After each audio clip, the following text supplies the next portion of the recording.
કે બચુભાઈ ખાબડ પાસે એવા તો પુરાવા છે, એવા તો સબૂત છે કે આ 10,000 કરોડ કરતા વધારેનું જે મનરેગાનું કૌભાંડ છે એના છેડા મુખ્યમંત્રી કાર્યાલય સુધી પહોંચે છે। કરોડો રૂપિયાનો ભ્રષ્ટાચાર આચરી રહ્યા હોય ત્યારે સમગ્ર ગુજરાતમાં આ મનરેગા યોજનાના થતા કામોની તપાસની અમે માંગણી કરીએ। મંત્રી બચુ ખાબડના રાજીનામાની માંગ પણ વિધાનસભા ગૃહની અંદર કરવામાં આવશે એ પ્રકારની વાત કોંગ્રેસના નેતાઓએ કરી રહ્યા હતા।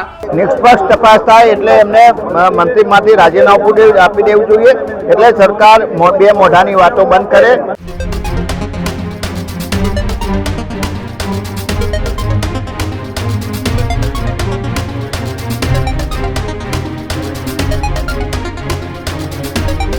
ગુજરાત વિધાનસભાના ચોમાસા સત્રની આજથી શરૂઆત થઈ છે અને શરૂઆતના પહેલા જ દિવસે વિરોધ પક્ષમાં રહેલા કોંગ્રેસે વિધાનસભાની અંદર વિરોધ નોંધાવ્યો છે। વિધાનસભા પરિસરની અંદર કોંગ્રેસના વિરોધ પક્ષના નેતા તુષાર ચૌધરીની આગેવાનીની અંદર વિરોધ નોંધાવ્યો છે। ગુજરાત વિધાનસભાનું ચોમાસું સત્ર આજથી શરૂ થયું છે। સત્રની શરૂઆત પહેલા જ કોંગ્રેસનો મોટો વિરોધ જોવા મળી રહ્યો છે। વિધાનસભાના વિરોધ પક્ષના નેતા તુષાર ચૌધરીની આગેવાનીમાં એ વિરોધ પ્રદર્શન જોવા મળ્યું। મંત્રી બચુ ખાબડના રાજીનામાની માંગ સાથે વિરોધ પ્રદર્શન, મનરેગા યોજનામાં તપાસ કરવાની માંગ પણ કોંગ્રેસના નેતાઓએ કરી। વિરોધ પક્ષના તમામ ધારાસભ્યો સાથે પરિસરની અંદર વિરોધ નોંધાવવામાં આવ્યો હતો। કોંગ્રેસના જિગ્નેશ મેવાણી, તુષાર ચૌધરી, આનંદ પટેલ આ સહિત ઇમરાન ખેડાવાલા, શૈલેષ પરમાર સહિતના તમામ ધારાસભ્યો હાજર હતા। જો કે કોંગ્રેસના ગુજરાત પ્રદેશના પ્રદેશ પ્રમુખ અને આંકલાવના ધારાસભ્ય અમિત ચાવડા પણ ઉપસ્થિત હતા। પાટણના ધારાસભ્ય કિરીટ પટેલ, ગીર સોમનાથના ધારાસભ્ય વિમલ ચુડાસમા પણ આ વિરોધ પ્રદર્શનની અંદર જોડાયા હતા। તમામ કોંગ્રેસના ધારાસભ્યોએ વિધાનસભાના પરિસરની અંદર અને વિધાનસભાના પગથિયા પર મંત્રી બચુ ખાબડના રાજીનામાની માંગ કરી। જો કે આજ મંત્રી બચુ ખાબડના રાજીનામાની માંગ પણ વિધાનસભા ગૃહની અંદર કરવામાં આવશે એ પ્રકારની વાત કોંગ્રેસના નેતાઓએ કરી રહ્યા હતા। વિરોધ પક્ષના એ તમામ નેતાઓએ આજે મનરેગા યોજનાની વાત કરતા મંત્રી બચુ ખાબડના રાજીનામાની વાત કરી। આપણે જણાવી દઈએ, મંત્રી બચુ ખાબડ 100 દિવસ કરતાં પણ વધારે સમય થઈ ચૂક્યો છે કે જેઓ ગાંધીનગરથી દૂર છે। ગાંધીનગરથી તેમની એ મંત્રી ઓફિસથી પણ દૂર છે, સાથે જ તેઓ કેબિનેટ બેઠકથી પણ દૂર છે। મંત્રીને સૂચના આપી દેવામાં આવી છે કે તમારે ગાંધીનગરમાં પ્રવેશ કરવાનો નથી।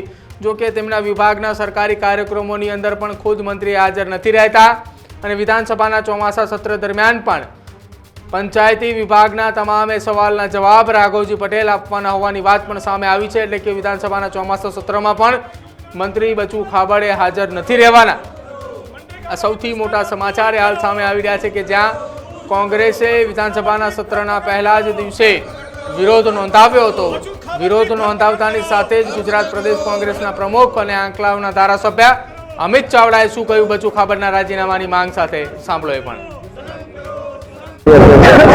આજથી વિધાનસભાનું 3 દિવસીય સત્રની શરૂઆત થઈ રહી છે। આ ભાજપના શાસનથી લોકો ત્રસ્ત છે, કુશાસન છે, કાયદો વ્યવસ્થાની પરિસ્થિતિ પડી ભાગી છે। ખુલ્લેઆમ બેન દીકરીઓના અત્યાચાર થાય છે, બળાત્કાર થાય છે, એની પર અનેક જાતના અમાનુષ કૃત્ય થાય છે, ખુલ્લેઆમ હત્યાઓ થઈ રહી છે, લૂંટ થઈ રહી છે। સાથે સાથે મોંઘવારીથી પરિવારોને ઘર ચલાવવાનું મુશ્કેલ છે। ગુજરાતમાં આદિવાસી વિસ્તારમાં જળ જંગલ જમીનના અધિકારોને લઈને આદિવાસી સમાજના લોકો આંદોલન કરી રહ્યા છે। ખેડૂતો આર્થિક રીતે પાયમાલ થયા છે। યુવાનો ફિક્સ પગાર કોન્ટ્રાક્ટ પ્રથા નાબૂદ કરી અને કાયમી સરકારી ભરતી માટેની માંગને લઈને લડી રહ્યા છે। ગરીબોના ઘર પર બુલડોઝર ફેરવવામાં આવી રહ્યા છે। આ તમામ પ્રજાની તકલીફો, દર્દને, આક્રોશને વાચા આપીશું અને સાથે સાથે જે ભ્રષ્ટાચારી ભાજપ સરકાર છે અને એના મંત્રી બચુભાઈ ખાબડ કે જેને આખી સરકાર બચાવી રહી છે, એને મંત્રીમંડળની મિટિંગમાં નહીં આવવાનું, ઓફિસમાં નહીં જવાનું, સ્ટેજ શેર નહીં કરવાનું, પણ એને મંત્રી તરીકે દૂર નહીં કરવાના। એનો સ્પષ્ટ મતલબ છે કે બચુભાઈ ખાબડ પાસે એવા તો પુરાવા છે, એવા તો સબૂત છે કે આ 10,000 કરોડ કરતાં વધારેનું જે મનરેગાનું કૌભાંડ છે એના છેડા મુખ્યમંત્રી કાર્યાલય સુધી પહોંચે છે। અને જો બચુભાઈને દૂર કરવામાં આવે તો સરકારને ડર છે કે બચુભાઈ અમને ખુલ્લા પાડી દેશે તો મુખ્યમંત્રીની ખુરશી પણ હાલી જશે। એટલે મુખ્યમંત્રી સરકાર એમના મંત્રીને બચાવવાનો પ્રયત્ન કરી રહી છે, પણ અમે વિધાનસભામાં એને ખુલ્લા પાડીશું. તો ગુજરાત કોંગ્રેસ પ્રદેશના પ્રમુખ અમિત ચાવડા અને સાથે જ આંકલાવના ધારાસભ્ય તેઓ છે, તેમણે મંત્રી બચુ ખાબડના રાજીનામાની માંગ વિધાનસભા ગૃહની અંદર પણ કરશે અને સાથે એમ પણ કહ્યું છે કે સરકાર એટલા માટે આ મંત્રી બચુ ખાબડને સસ્પેન્ડ નથી કરતી અથવા તો મંત્રીમાંથી હટાવતા નથી કે જો મંત્રી બચુ ખાબડ આ મામલે મૌન તોડે અને જવાબ આપે તો બીજા અન્ય કેટલાક નેતાઓના પણ નામ સામે આવી શકે છે. જો કે કોંગ્રેસના ગંભીર આરોપ છે, કોંગ્રેસના નેતાઓએ પહેલા જ એ બચુ ખાબડની પહેલા જ વિધાનસભાના ચોમાસા સત્રના પહેલા જ દિવસે ગંભીર આરોપ લગાવી રહ્યા છે. જો કે આ આરોપની સાથે સાથે હવે વિધાનસભાના વિરોધ પક્ષના નેતા તુષાર ચૌધરીએ પણ આ મામલે એ જવાબ આપ્યો છે, બચુ ખાબડની સામે ગંભીર આરોપ કર્યા છે. શું કઈ કહ્યું તુષાર ચૌધરીએ, સાંભળો એ પણ. માટે સ્થળાંતર ના કરવું પડે અને પોતાના ગામમાં 100 દિવસની રોજગારી મળે એ માટે એ યોજના લાવવામાં આવી હતી, પણ એ ગરીબોને રોજગારી આપવાને બદલે આ યોજના ગુજરાતમાં ભારતીય જનતા પાર્ટીનો સરપંચ હોય, તાલુકા પંચાયતનો સભ્ય હોય, જિલ્લા પંચાયતનો સભ્ય હોય, ધારાસભ્ય હોય કે ગુજરાત સરકારનો મંત્રી હોય કે મંત્રી પુત્ર હોય, એને કમાણી માટેનું એક સાધન બનાવી દેવામાં આવ્યું હોય, ત્યારે માત્ર આ પ્રશ્ન દાહોદ જિલ્લાનો નથી પણ સમગ્ર ગુજરાતમાં ભારતીય જનતા પાર્ટીના સાથે જોડાયેલા લોકો આ યોજનાને એક કમાણીનું સાધન બનાવીને કરોડો રૂપિયાનો ભ્રષ્ટાચાર આચરી રહ્યા હોય, ત્યારે સમગ્ર ગુજરાતમાં આ મનરેગા યોજનાના થતા કામોની તપાસની અમે માગણી કરીએ છીએ. મારા પોશીના તાલુકાની હું વાત કરીશ તો 8 જેટલા ચેકડેમ જેની કિંમત હતી 1,55,00,000 રૂપિયા, 1,55,00,000 રૂપિયા 22-23માં ચૂકવી દેવામાં આવ્યા છે. આજે પણ એક પણ ચેકડેમ હજી સુધી બનવામાં આવ્યો નથી.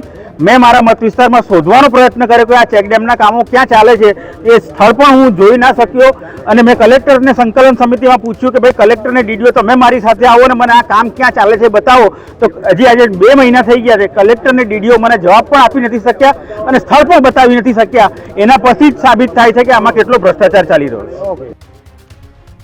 તો આતા વિરોધ પક્ષના નેતા તુષાર ચૌધરી તેમણે કહ્યું કે મેં મારા મત વિસ્તારની અંદર મનરેગા યોજનાના કામો ક્યાં થયા છે, કેટલા થયા છે, 2 મહિના પહેલાથી હું કહી રહ્યો છું કે મને બતાવો મારા વિસ્તારમાં કેટલા કામો થયા છે. આજ દિન સુધી કોઈ બતાવવા પણ નથી આવ્યું કે વિસ્તારની અંદર મનરેગા યોજનાના કેટલા કામો થયા છે.